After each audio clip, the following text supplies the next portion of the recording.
পুরো কমপ্লিট মাছে তেলে বেগুনের ঝাল। আপনার বাড়িতে এটা অবশ্যই বানাবেন, বানিয়ে খেয়ে দেখুন, এটা খুবই সুন্দর লাগে খেতে। আপনাদের এই ভিডিওটা ভালো লাগলে লাইক, কমেন্ট, শেয়ার অবশ্যই করবেন। ধন্যবাদ।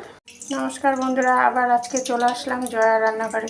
তবে আজকে আমি রান্না করছি না, কাকিমা রান্না করছে। আমি কাকিমার রান্নাটা তুলে নিচ্ছি। তেল কাকিমা কড়াই গরম করেছে, তেল দিয়ে দিয়েছে। এর ভিতরে দিচ্ছে একটা রসুন কুচি আর দিচ্ছে দুটো পেঁয়াজ কুচি।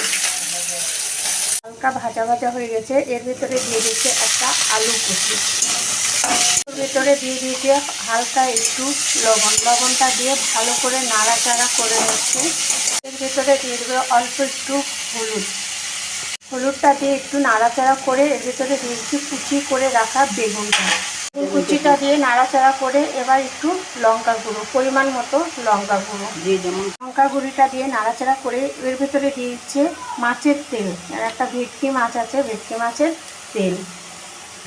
তেলটা দেওয়ার পরে একটু নাড়াচাড়া করে এর ভিতরে দিয়ে দিচ্ছে 1 চামচ জিরা গুঁড়ো, 1 চামচ ধনিয়া গুঁড়ো।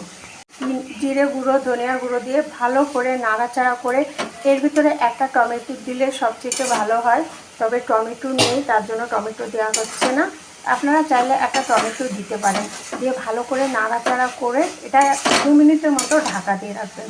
প্রায় হয়ে এসছে। এর ভিতরে একটু চিনি দিয়ে দিচ্ছে পরিমাণ মতো। আপনারা যেমন খাবেন আপনাদের পরিমাণ মতো আপনারা মিষ্টি দিয়ে দেবেন। দিয়ে ভালো করে নাড়াচাড়া করে নেবেন। 2-4টে কাঁচা লঙ্কা ভেঙে দিয়ে দিচ্ছে। আপনারা ইচ্ছে করলে দিতে পারেন, না ইচ্ছে করলে না দিতে পারেন।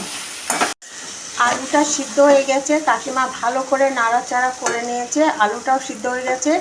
এর ভিতরে আপনাদের ধনেপাতা থাকে, এর ভিতরে একটু ধনেপাতা দিয়ে দেবেন। কাকিমার ধনেপাতা নেই, ওই জন্য কাকিমা দিতে পারছে না।